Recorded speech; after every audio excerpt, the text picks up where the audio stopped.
Hello, I'm Stone Labrandy, the lead designer on SimCity. I'm excited about this game, and I want to give you an early inside look and talk about what makes this SimCity special. The team is still hard at work, and the game is only going to get better as we get closer to the ship date. SimCity is a game about endless choices. Ultimately, you can do whatever you want. You can focus on growing your population, increasing your wealth, and even building a city that looks like your hometown. Whatever your motivation, you have the power to experiment with a number of different strategies. How you choose to play will influence your city, the neighboring cities, and the lives of all the Sims across the region. When you start a new game, you can pick any location in the region. One of the new ways to play SimCity is to specialize with a big business and give your city a unique role. If I wanted to build an industrial city, I might pick this area near the water so that I can have access to large cargo ships. But I'm a gambler and I want to build a casino city. So I'm going to start in this area because these train tracks will bring in more tourists. Before I can build casinos, I need to establish basic city infrastructure.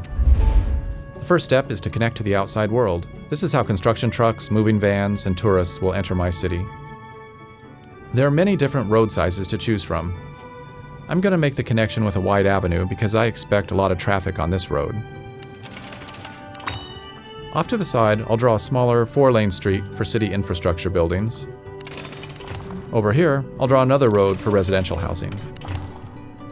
In the zone palette, there are 3 different zone types: residential, commercial, and industrial. I'll start by zoning a residential area where I want my houses to appear. I just paint along the roads like this. The surveyors will prepare the lots and get everything ready for the construction trucks. The workmen arrive and start building houses. To speed things up, I'll be skipping ahead in time throughout the video. Here come my new Sims. Getting them into my town is easy.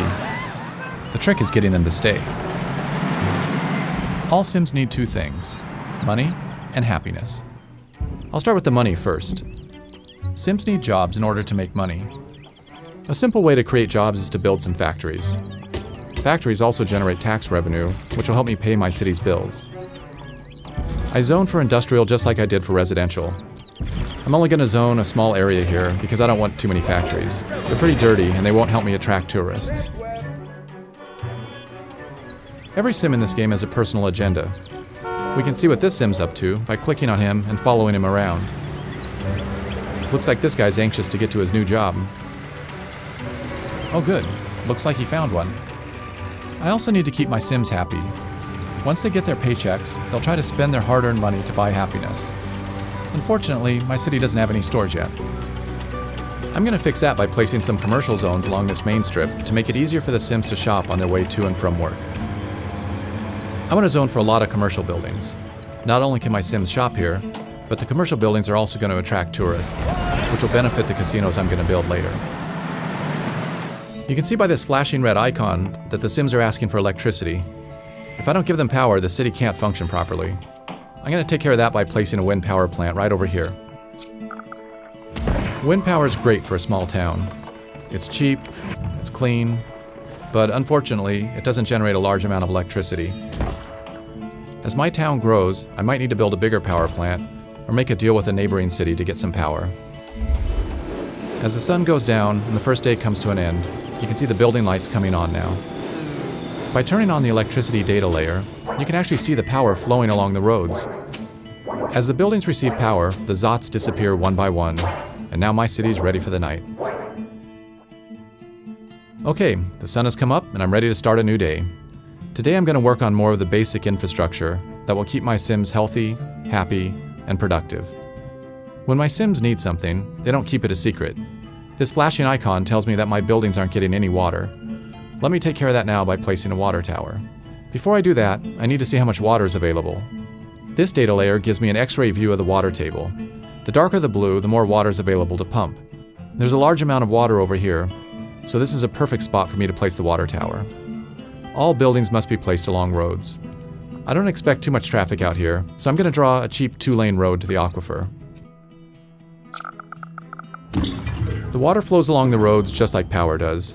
There's no need for me to construct a separate pipe network. Alright, looks like the water problem's solved.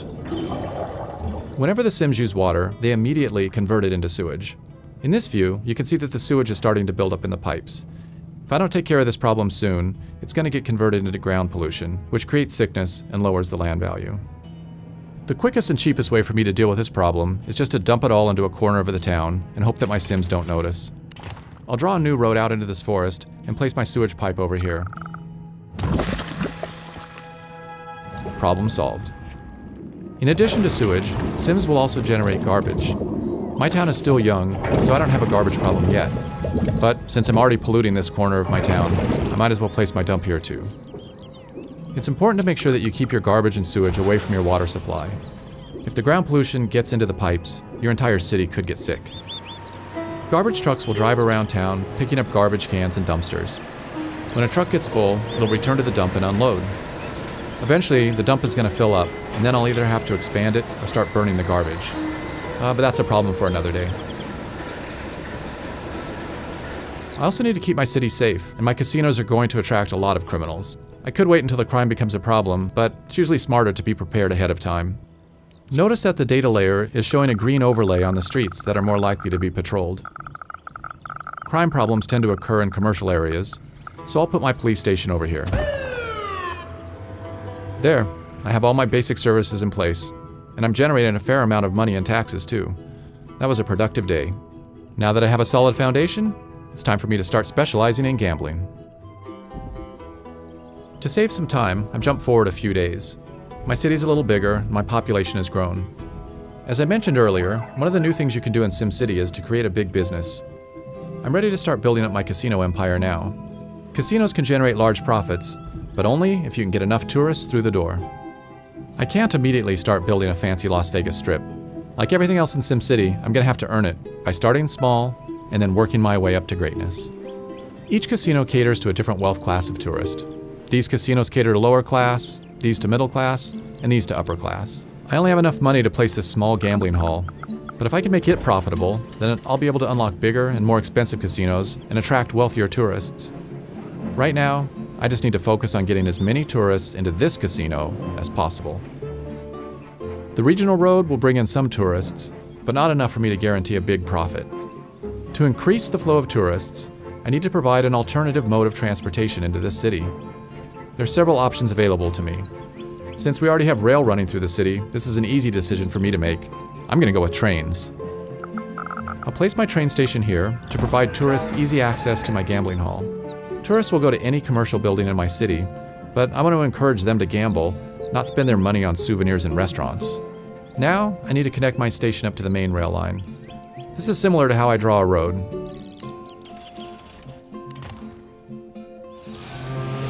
And here comes my first trainload of tourists now. Looks like my little gambling hall is a hit. I'm already making a profit, and things are looking good. My casino city is off to a good start, but I still have a long way to go.